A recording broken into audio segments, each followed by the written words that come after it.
Democratic frontrunner Joe Biden came under spirited attack from White House rivals Wednesday after his campaign confirmed that he supports a ban on federal funding for abortions that many in his party want overturned. But at least 8 of his Democratic rivals for the presidential nomination voted for the exact same thing last year. Most members of Congress have, since the so-called Hyde Amendment has become an annual feature of federal budget bills. The 2019 budget included the language. Senators Michael Bennet, Cory Booker, Kirsten Gillibrand, Kamala Harris, Amy Klobuchar and Elizabeth Warren cast 2 votes apiece to move it forward in the legislative process. So did Representatives Beto O'Rourke and Eric Swalwell.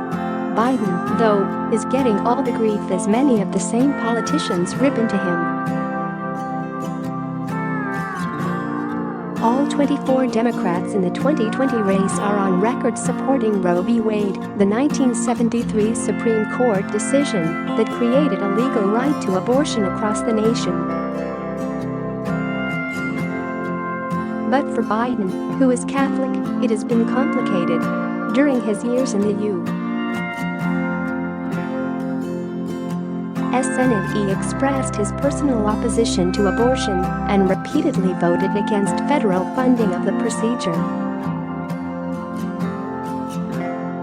In 1994, during negotiations over health care, he wrote a constituent in Delaware that those of us who are opposed to abortion should not be compelled to pay for them, according to Biden's letter reproduced by NBC News.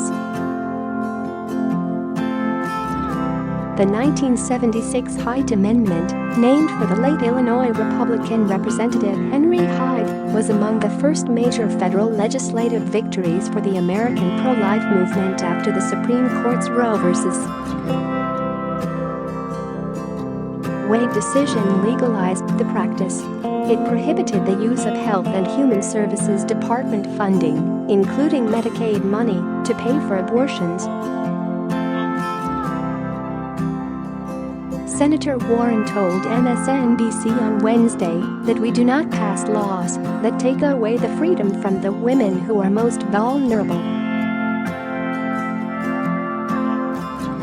Congress has softened the policy over time, carving out exceptions for cases of rape, incest and threats to the life of a mother from a full-term pregnancy.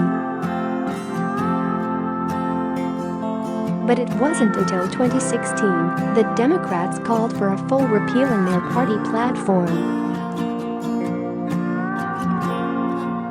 The House of Representatives passed a bill in 2017 that would have made it permanent, but it failed in the Senate. The pile-on by at least 11 of the candidates in the 2020 race for the party's nomination has been the clearest collective pushback against Biden, a former vice president, since he entered the race in April. It highlighted the fault lines in a sensitive debate of the hot-button abortion issue in the run-up to next year's elections between a Democratic nominee and President Donald Trump.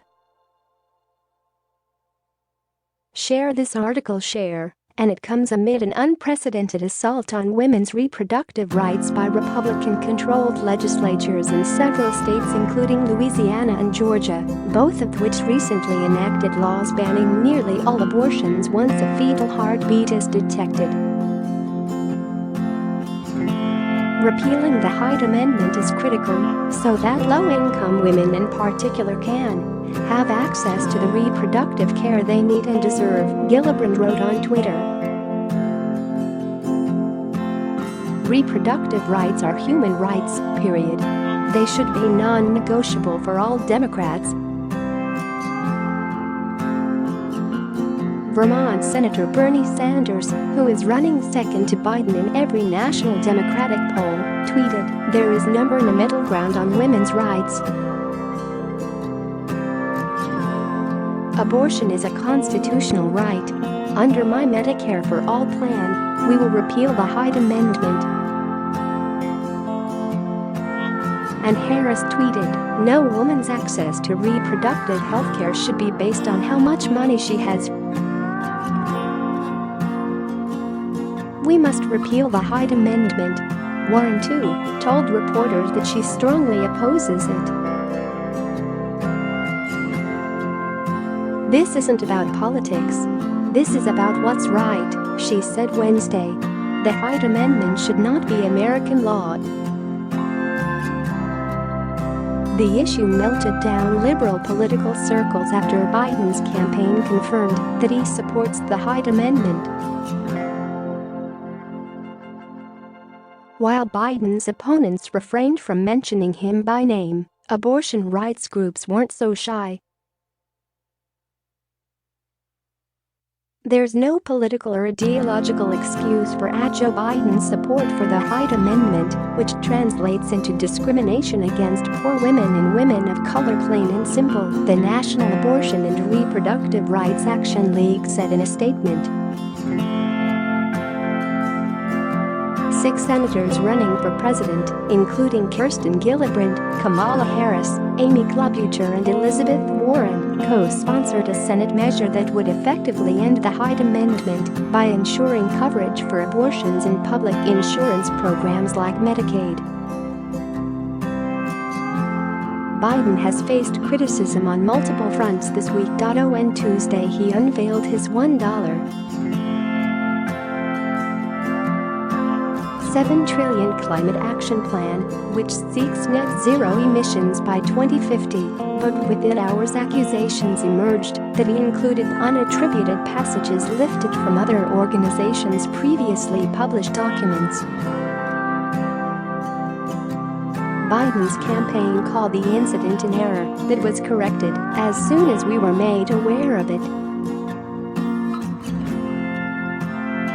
Biden, who holds a commanding lead in the crowded 2020 Democratic field, is no stranger to plagiarism accusations. The latest incident recalled his unattributed use of passages from a speech by British politician Neil Kinnock that helped drive Biden from the 1988 Democratic nomination race. Trump quickly pounced, tweeting Wednesday that the plagiarism charge against sleepy Joe Biden on his ridiculous climate change plan